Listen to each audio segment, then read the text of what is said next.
कि मरना भी है, मरना भी है। ये रियलिटी चेक था मेरा। मरना भी है। बीइंग अ बेस्ट एक्ट्रेस, मैं आप सबको तो खुश करती रहती, सब लोगों को खुश करती रहती, लेकिन कहीं ना कहीं मेरे दिल में ये था कि कहीं मैं अपने अल्लाह को तो नहीं नाराज़ कर रही। कोई ऐसी चीज़ जो ऐसी कर रही हूँ ज़िंदगी में जो उसको ना पसंद हो। अब दिल में ये चीज़। अस्सलाम वालेकुम वरहमतुल्लाहि वबरकातुहू my dear brothers and sisters. आप सबको पता है कि मैंने अनाउंस किया था कि मैं आप सबसे अपनी स्टोरी शेयर करना चाहती हूँ, जिसमें मेरे टीचर भी अभी ज्वाइन करेंगे, जो कि आई थिंक कहीं पहुँच रहे हैं, वहाँ पहुँच के हमें ज्वाइन करते हैं। जब तक मैं आप लोग के मैसेजेस पढ़ती हूँ, जो लोग इस टाइम मेरे साथ हैं, माशाल्लाह, so many eyes on me right now. अल्लाह मेरी मदद करे, मैं आप तक अपना जो दिल में बात है मैं आपको ठीक से शेयर कर सकूँ। मैं शुरू करती हूँ सबसे पहले उस हदीस के साथ जो मेरे दिल के बहुत करीब है। अल्लाह के रसूल सल्लल्लाहु अलैहि वसल्लम ने फरमाया, तुम में से बेहतरीन शख्स वो है जो कुरान सीखे, कुरान का इल्म सीखे और दूसरों तक पहुँचाए, यानी उसे दूसरों तक शेयर करे।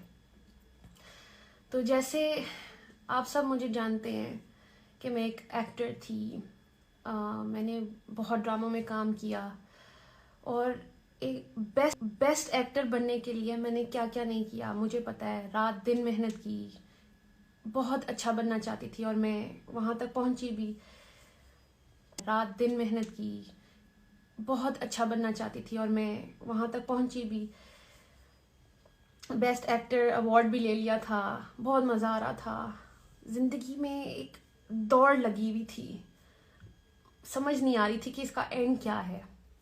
और टू बी वेरी ऑनेस्ट, बड़ी दिल से बात निकली है, ये नहीं पता था कि मरना भी है, मरना भी है। ये रियलिटी चेक था मेरा। मरना भी है। बीइंग अ बेस्ट एक्ट्रेस, मैं आप सबको तो खुश करती रहती, सब लोगों को खुश करती रहती, लेकिन कहीं ना कहीं मेरे दिल में ये था कि कहीं मैं अपने अल्लाह को तो नहीं नाराज़ कर रही। कोई ऐसी चीज़ जो ऐसी कर रही हूँ ज़िंदगी में जो उसको ना पसंद हो। अब दिल में ये चीज़ आ रही थी। ऑल्सो इतनी शुक्रगुजारी थी, इतनी शुक्रगुजारी थी ज़िंदगी में कि अल्लाह मियाँ से जो मांगती थी वो मुझे दे देता था। जो जो मांगती थी मुझे मिल जाता था, अल्हम्दुलिल्लाह। शादी करनी थी, अल्लाह ने शादी कर, मुझे इतना अच्छा हस्बैंड मिल गया। औलाद चाहिए थी, अल्लाह मैंने औलाद दे दी, अल्हम्दुलिल्लाह। सब कुछ अच्छा चल रहा था, घर की लाइफ भी इतनी प्यारी चल रही थी। कहीं ना कहीं एक सुकून की कमी थी। मुझे बाद में समझ आई कि वो सुकून था जो मुझे सुकून की तलाश थी। मतलब सब कुछ था मेरे पास, सिर्फ सुकून को ढूंढ रही थी। और फिर मुझे ऐसा लगा कि शायद सुकून मेरा, क्योंकि मैं काम छोड़ा था, शादी कर ली थी, मुझे लगा मैं घर की कामों में बिजी रहूंगी, लेकिन ऐसा कुछ नहीं चला। फिर मुझे लगा कि मैं काम करूंगी तो शायद मुझे सुकून आएगा। मैं उसकी तैयारी में लग गई। मैंने ज़ाहिर बेबी के बाद थोड़ी सी हेल्दी हो गई थी, फिर मैंने वर्कआउट स्टार्ट किया और सारे ड्रामा पीपल जिनके साथ मैं काम करती थी सबको मैंने लाइन अप कर लिया था। कभी कहती थी कि मैं विंटर्स में स्टार्ट करूँगी, कभी कहती थी कि मैं जनवरी में स्टार्ट करूँगी। एनीवेज, जो प्रोडक्शन हाउसेस मेरे दिल के बहुत करीब थे मैंने उन सबको लॉक कर लिया हुआ था कि मैं जनवरी में इंशाल्लाह कम बैक करूँगी, और जिसका भी स्क्रिप्ट पसंद आएगा तो मैं उनके साथ काम शुरू कर दूंगी। तैयारी मेरी पूरी चल रही थी, लेकिन एक दिन एहसास हुआ कि मुझे ज़िंदगी में चाहिए क्या था। अच्छा, जब ये मैंने सोचा तो मुझे समझ आई मुझे तो फैमिली चाहिए थी। फैमिली में मिल गई। अब मुझे लगा था अगर मैं काम शुरू कर दिया तो मैं इनसे ना डिस्ट्रैक्शन ना हो काम मेरी। तो अच्छा, मुझे समझ नहीं आ रही थी कि मैं क्या करूं। मैं वर्कआउट टीचर थे मेरे पास, और मैंने उन्हीं से सवाल कर दिया। मैंने कहा सर, मेरे पास मैं उनसे काफ़ी चीज़ें शेयर करती थी। मैंने उनको कहा कि सर, मेरी ये किताब एक शेल्फ पे पड़ी रहती है, कुरान मजीद, और हम सब के घरों में होती है, ये हमें से बड़ी इज्जत देते हैं और टॉप जगह पे रख देते हैं। कभी खोल के तो देखते नहीं है, तब देखते हैं जब कभी रमज़ान हो या अल्लाह माफ़ करे किसी कोई इंतकाल कर जाए, मतलब हम तब इस दर तक अप्रोच करते हैं। एनीवेज बात यह है कि मैंने कुरान को अप्रोच करना चाहा, तो उस सिलसिले में मैंने अपने टीचर से पूछा। टीचर की बहन भी पढ़ रही थी, तो उन्होंने मुझे ना इस कुरान से कनेक्ट करवा दिया। तो मैं चैप्टर 2 तक पहुंची थी, तो विच इज़ सूरह बकरा। इकरा वो छोटी सी बच्ची हैं 23 इयर्स की, और मैंने उनसे एक चीज़ शेयर की। मैंने कहा मैं इस कुरान को, मुझे नहीं पता, इसका मैं अकेले में पढ़ती हूँ तो मुझे समझ नहीं आती है, तो आप थोड़ी सी मुझे तफसीर बता दें। तो उन्होंने कहा मैं आपकी हेल्प करूँगी। उन्होंने मुझे अच्छा सा समझाना शुरू किया। अभी कोई दूसरा तीसरा दिन था, तो मैं चैप्टर 2 पे आई, तो मुझे एक आईना सा दिखा कि मुझे ऐसा लगा जैसे कुरान मुझसे बात कर रहा है। तो अब आयत में मैंने अपने आप को देखना शुरू किया। मुझे एकदम पहले तो बड़ा मज़ा आया। मुझे चैप्टर 2 में पहले मुत्तकी में लगी, अच्छा जी, फिर आ गया मुनाफिक का चैप्टर आया, तो कहीं ना कहीं मुझे दिल में ऐसी खटकी आई कि कहीं मैं इस कैटेगरी में तो नहीं फॉल करी कि जो आसान लगता है वो तो मैं कर लेती हूँ, अल्लाह, क्योंकि मुसलमान तो हूँ, तो जो आसान लगता है वो मैं कर लेती हूँ, जो मुश्किल हैं चीज़ें वो क्यों छोड़ देती हूँ। फॉर एग्जाम्पल अगर मैं शोबिस की बात करती हूँ, तो ब्यूटीफुल फील्ड, लेकिन जो मैं करी थी कहीं उसमें अल्लाह को तो नहीं नाराज़ करी थी। तो ऐसे लगता था कि अगर मैं हिजाब के बगैर कोई काम करती हूँ, अपनी ब्यूटी शो ऑफ कर रही हूँ, कहीं मेरा अल्लाह तो नहीं मुझसे नाराज़ हो रहा। तो इसलिए मुझे ये बड़ा रियलिटी चेक मिला कि आप चेक कर लें। एक्चुअली मैंने चैप्टर 2 को वो आईना समझा और उस पर बहुत फोकस हुआ मेरा। मैंने अल्लाह की तरफ रुजू किया। फिर वो कहते हैं ना कि अल्लाह कहता है कि यू टेक अ स्टेप, आप स्टेप अल्लाह की तरफ लेते हैं, अल्लाह की तरफ चल के जाते हैं, अल्लाह comes running to you, towards you. तो मेरे साथ भी ऐसे ही हुआ। जब मैं कुरान की तरफ पहुंचना चाहा, मुझे नहीं पता चल रहा कि कैसे सब मेरी तरफ आना शुरू हो गए। मैंने सिर्फ खोलना चाहा था, देखा, और सब कुछ खुद से होना शुरू हो गया। सबसे पहले मैंने अनाउंस किया इंस्टाग्राम पे कि मैं अल्लाह की तरफ आई हूँ, क्योंकि वो दिल में मेरे डर आया था चैप्टर 2 पढ़ के कि कहीं मैं अल्लाह की उस वाली कैटेगरी में ना आ जाऊं जो अल्लाह को पसंद नहीं है। कोई भी हुक्म हम वो मान लेते हैं जो हमें इजी लगता है, और वो छोड़ देते हैं जो हमें मुश्किल लग रहा होता है। तो मुझे ये हिजाब पहनना मुश्किल लगता था शायद, क्योंकि मुझे लग रहा था कि सिर्फ क्रिएशन को खुश करना है, और उसको क्रिएशन को खुश करके मैं अंदर से खुश नहीं थी। मैं रोज परेशान थी, कैसे कैसे, कभी कोई पोज, कभी ये, कभी बाल स्ट्रेट, कभी बाल कर्ल, तो ये डाए वाए, पता नहीं क्या क्या हो रहा था जिंदगी में, सिर्फ क्रिएशन को खुश करने के लिए। And what about the creator of the creation, उसके लिए क्या किया? मतलब अगर ये क्रिएशन को इम्प्रेस करते करते मैं अल्लाह के पास चली गई, तो मैं अल्लाह को क्या मुंह दिखाती कि तुमने मेरे लिए क्या किया। फॉर एग्जाम्पल मैं अभी इधर भी आ रही थी, तो मेरी इतनी अच्छी तैयारी थी कि मैं तैयार होके जाऊंगी, मैं अपनी बात करूंगी, मैंने समझा कि मैं आप लोगों तक क्या मैसेज लाऊं, मतलब तैयारी थी मेरी।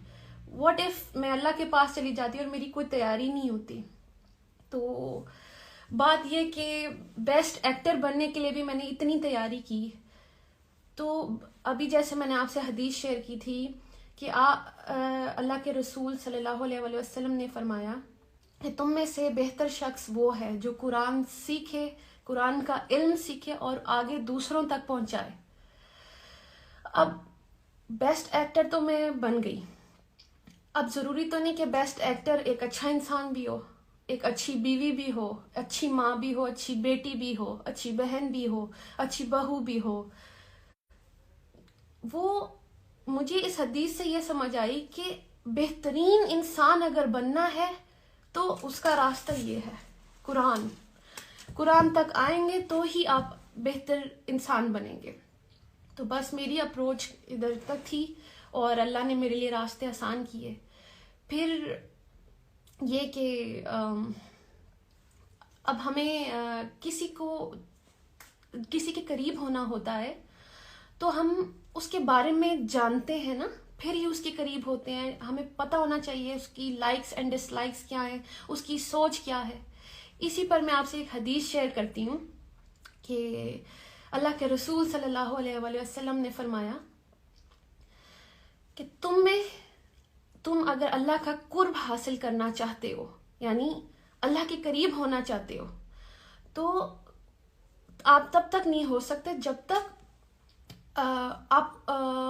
मैं आपसे ये हदीस सॉरी मैं उसका मफहूम आपसे शेयर करती हूँ कि वो अल्लाह के रसूल ने कहा कि आप अल्लाह की कुर्ब तब तक हासिल नहीं कर सकते जब तक आप उसकी चीज़ यानी जो कुरान उसके अंदर से निकला है, आप वहां से जाने उसको। ये उसका मफहूम है उस हदीस का।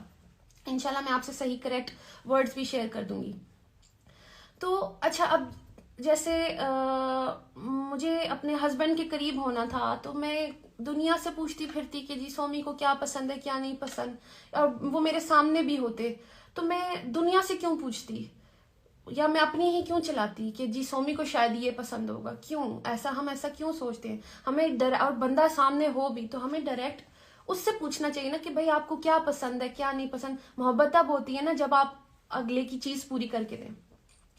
तो अल्लाह की अंदर से जो कलाम है, अल्लाह के अल्फाज हैं, हम वही नहीं खोल के देखेंगे तो हमें कैसे पता चलेगा कि अल्लाह को क्या पसंद है क्या नहीं पसंद। हम खुद ही सोच लेते हैं कि अल्लाह को ये पसंद है शायद वो पसंद है, और कुछ भी करते रहते हैं, एक काम कर लेते हैं दूसरे पे नाराज भी कर रहे हो शायद। तो इसके लिए हम सबको चाहिए कि हम कुरान खोलें, जो मैंने किया।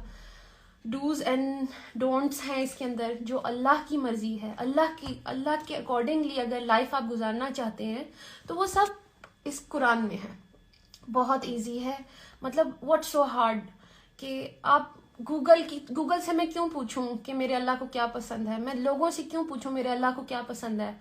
अल्लाह ने मुझे इतना शऊर दिया, इतनी समझ दी, इतनी बड़ी हो गई हूं कि मैं उसकी किताब तक खुद नहीं जा सकती कि अल्लाह उसके अंदर क्या कह रहा है। और अल्लाह तो हम ही से मुखातिब है। जब वो ए ईमान वालों से बात करता है तो क्या हम और आप ईमान वाले नहीं हैं? ईमान वाले तो हम हैं।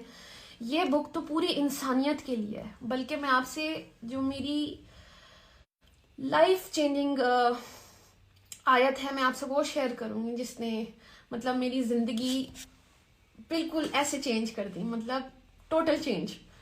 मैं आपसे वो आयत शेयर करूंगी, और मैं चाहती हूँ कि मेरे सर जो नजम शराज हैं वो भी हमें जब तक ज्वाइन कर लें। ये कोई कह रहा है सूरह बकरा, सूरह बकरा इज एक्चुअली मिरर ऑफ, एक तो ये मुझे समझ नहीं आ रही है, mirror of human beings. That's true. इन आयत में हम ही हैं और हमें पता ही नहीं है। हम बुक खोलना ही नहीं चाहते हैं, और हम सुनी सुनाई जो हमें सिखा दिया हुआ है हम बस वही समझ रहे हैं कि वो हमारा दीन है। अब जो हमारे पेरेंट्स हैं, क्या पता कि उन्हें भी ठीक से गाइड ना किया गया हो। तो अब हमें चाहिए, हम वैसे तो अगर हमें किसी चीज़ की इन्फॉर्मेशन चाहिए होती है हम इधर उधर भाग के सब कुछ पूछ लेते हैं, देख लेते हैं, गूगल कर लेते हैं, पता नहीं क्या, जब हमें असल में किसी चीज़ के बारे में जानना होता है। तो इसलिए मैं अल्लाह के बारे में जानना चाहा, मैंने उसके लिए मैंने कुरान तक अप्रोच की, और अल्लाह ने मेरे लिए रास्ते आसान कर दिए। जब मैंने इंस्टा पे अनाउंस किया कि मैं अल्लाह के दीन अब लर्न करना चाहती हूँ, तो अल्लाह मियाँ ने मेरे लिए बड़ा एक आसान कर दिया एक चीज़। मेरी एक फ्रेंड है अनम मलिक, जो ऑलरेडी रिवर्ट हैं, वो ऑलरेडी अल्लाह की राह पे चल पड़ी थी मुझसे पहले। वो बड़ी इंस्पिरेशन बनी मेरे लिए। मैं उनकी स्टोरीज देख रही थी तो मैंने उनको देखा कि वो एक बड़े मज़े का कुरान मजीद उन्होंने शेयर किया, उसमें से कोई आयत मुझे मैंने पढ़ा, मैंने कहा कितना आसान है। मैंने उनको कांटेक्ट किया, एंड देन उन्होंने मुझे मुबारकबाद दी, एंड देन उन्होंने मुझे एक प्लेटफॉर्म बताया विच इज़ अर्रहमान अर्रहीम, जो कि मेरे सर बाबर चौधरी जो हैं, मैं आपसे उनका भी शेयर करूंगी, उनका है। और उसमें नजम भाई से मुझे कांटेक्ट करवाया अनम मलिक ने। मैंने नजम भाई में बहुत कंफ्यूज थी क्योंकि आज तक मैंने कभी किसी को कांटेक्ट खुद से नहीं किया था, लेकिन मैं ज़ाहिर अल्लाह चाह रहा था तो मैंने नजम भाई को कांटेक्ट किया। और नजम भाई से मेरे सेशंस हुए, मेरे पास इतने सवाल थे करने को और उन्होंने मेरे सारे सवालों के जवाब दिए। सेशंस लेते रहे, मैं अपने सवाल करती रही, वो मुझे जवाब देते रहे। इसी तरह मैं आप लोग को कह दूं कि जब वो आए, अगर आप भी कोई सवाल पूछना चाहते हैं कुछ भी, तो आप मेरे सर से पूछ सकते हैं।